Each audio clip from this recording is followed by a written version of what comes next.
When I was in high school, I was raised by my mom who went to college, and I didn't see too much of my dad, but what I did know about him was that he had a master's in political science.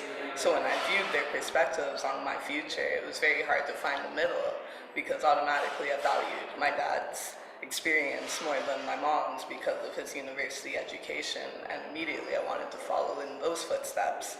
However, my dad is a teacher, he's a contractor, and those two things weren't appealing to me at that time. So what I found was I was getting two different voices of advice, but neither of them sat well with me. I didn't want to be a lawyer, I didn't want to be a politician, I didn't know what I was interested in at that time, but what I did know was that I cared for others, and I wanted to go into a field that would allow me to care for others. But I was completely discouraged by my family from going there simply for financial reasons.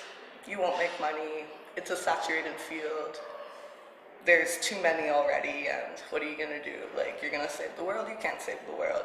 These were messages that I received growing up, and especially finishing high school. It discouraged me. It discouraged me quite a bit from pursuing what I wanted to pursue. So I went the safe route. I applied to university. I was really fortunate that I had worked hard to that point, and I had scholarship money in order for me to stay on residence in my first year, which when I was in grade 9, I never anticipated that.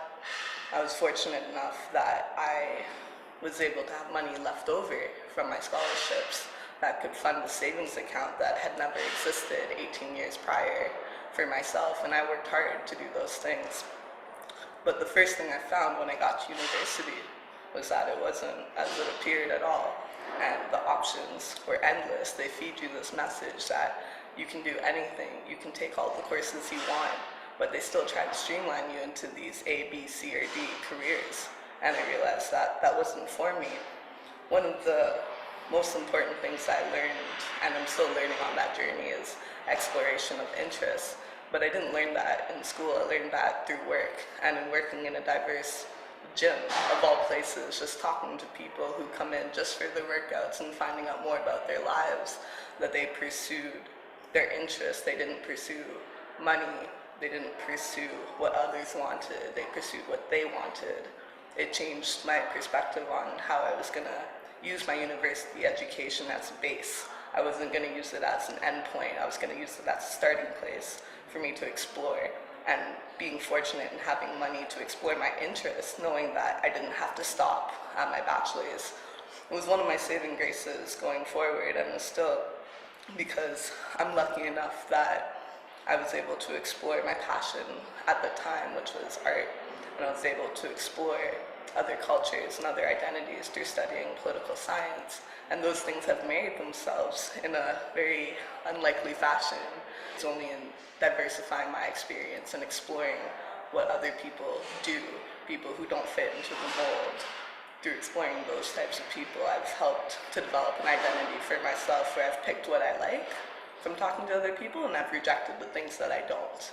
And that's helped me become the person that I am. It's helped me know wholeheartedly that I don't have to have one thing that I don't have to have one thing that I'm gonna stay in my whole life.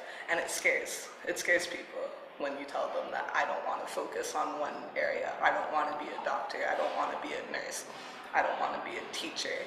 I want to find those middle grounds, I want to find the cracks in the services and fix those. I want to fix the system. But it doesn't happen with one person, it has to happen with a generation, and I feel like that's where we are right now.